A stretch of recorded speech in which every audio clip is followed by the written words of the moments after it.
you're interested in betting on tennis but don't know how to get started, you're a lot like me. Thankfully, we have tennis betting expert Kenny Ducey joining us today to break down some of the basics. So, Kenny, what is the most basic form of tennis betting and a good starting point for a new bettor?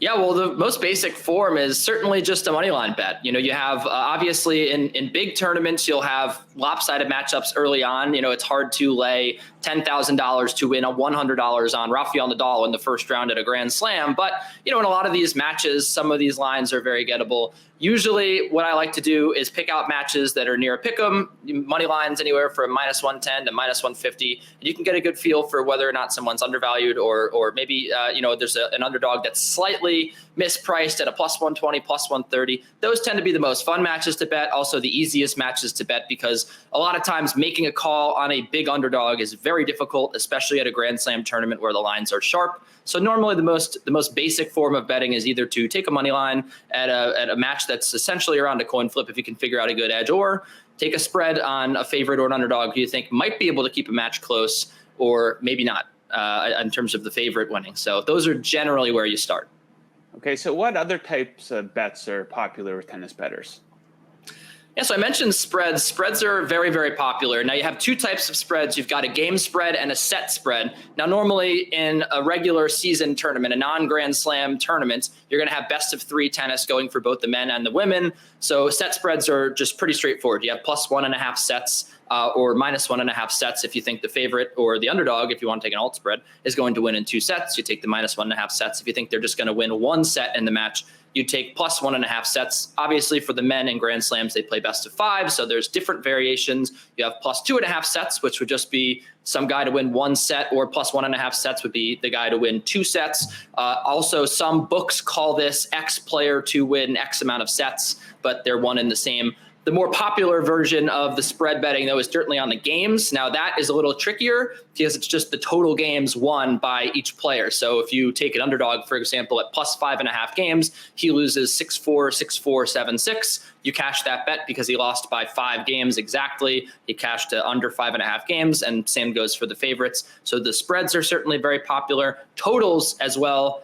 incredibly popular. It's again on the total amount of games, but this is usually used for matches involving big favorites like Novak Djokovic, Roger Federer, Rafael Nadal, where you think maybe the underdog wins a set and then maybe gets crushed in the 4th or 5th. A lot of people will take the total there just to have the underdog win 6, 7, 8 games, whatever it may be, in a certain match against a big favorite to push it over the total. So I think totals and spreads are generally where people are leaning. You have other markets such as you can bet on the winner of the first set or the second set. You can bet on those things live. You can also take the total amount of games that a player has won, and you can also take live bets inside the match where a race to 5 or 6 games, a guy that's losing, you can take him live to win a set. So those are generally where tennis bettors are sitting. I would say the money line is very popular. Game spread and set spread is probably the second most popular option, as well as the total. Those are generally where people are staying.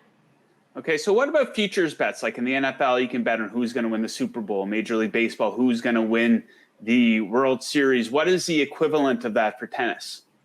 Yeah, there are certainly futures markets, and they do update live throughout the tournament. So much like golf, when you're going into Sunday and you can take someone who maybe is 4 shots off the lead to win at nice odds, you can do the same thing with tennis throughout the tournament. They have the outright winner in the men's and women's draws. You also have certain props offered at different books. It depends on where you're betting, but some books will offer a matchup between 2 players, this guy to advance further than this guy in the tournament, or you can have the quarter winner. So there's obviously 4 quarters. You can bet on the outright winner of each quarter. You can also take other props such as an American to win the tournament, or some books will offer 2 players versus the field, Iga Swiatek versus the field, or Djokovic and Nadal versus the field, any player from this country. So there's all sorts of variations. A first-time winner is another popular one. All sorts of variations on the future market as well. But I would say just outright winner is, generally speaking, the more popular one, the more fruitful one for bettors. And generally also you like to get those odds far in advance. So that's another unique thing about tennis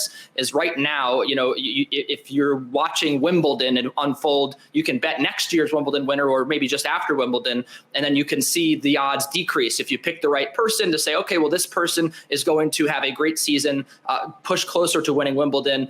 That is generally where you can make some money, get some closing line value. There's also just waiting for the draws to come out. If a guy or a girl has an easy draw, then you can take them to win the final as well before the odds shift. So future markets definitely a big thing in tennis as well. Okay, so I always tell people you don't want to be out there betting with your gut. So what type of research should a tennis bettor be doing before they place a bet? What you want to do when you're betting on tennis is use your eyes. And I don't mean that sarcastically. I mean it truthfully, because there is not a ton of data in tennis. You have hold percentage, how much someone's holding their serve, right? Some big servers, it's easy to figure out, okay, this is a big server. But in general, the amount of break points, that's something you can look at to see if someone struggled. But generally, the best way to get a gauge on how someone is going to perform is just to watch their matches and watch both matches from both players. Form is by far the biggest thing people go off of when betting tennis. If you can identify someone's form as being true or false, you can certainly identify whether or not they're going to have a good chance in a match. If you can say, okay, well, this person's on a 5-match winning streak, but 4 of those people they defeated are slouches, this person was injured, then maybe you can see, okay, the odds makers are valuing them, falsely because they think, okay, well, this player is coming in with a lot of steam. Vice versa, sometimes players come in with long match losing streaks, and then it's an excusable losing streak because they lose to some top players in the world. Head-to-head is also a big research factor. Sometimes when you have a lopsided head-to-head, it tells a big story because players know how to defeat those players. They have their numbers. There's also matchup styles. So these are all things that are not really data-driven, unfortunately. There is a lot of data out there, but it's not released to the public. There's Hawkeye data such as top spin rates and serve speeds, what have you, return positions. These are all vital things, right? But we don't know them in the public eye. They only get released to the broadcast partners. So right now, what we're working with is our eyes and form and results. And I think that's also paramount. One thing to highlight as well as I continue to talk is the courts are different. Surfaces are different in tennis, and that is a big thing.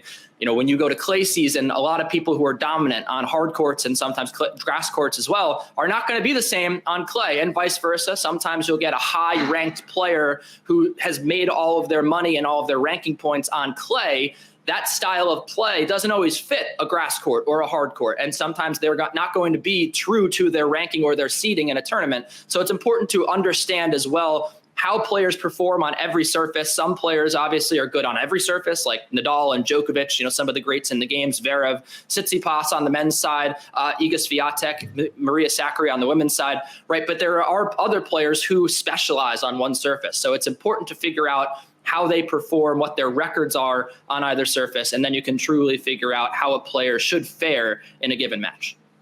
Okay, Kenny, thank you for breaking down some of the basics for us. Now, where can we find some of your picks at? You can find them at NBC Sports Edge, the Action Network. And if you want to never miss one of my picks, you can subscribe to my Patreon, patreon.com/Kenny Ducey. You can follow me on Twitter at Kenny Ducey as well. My picks are pretty much everywhere. But if you really want them all, you can subscribe to my Patreon. Okay, now that you know a little bit more about betting on tennis, you can head on over to VegasInsider.com for everything you need to get started. Good luck out there.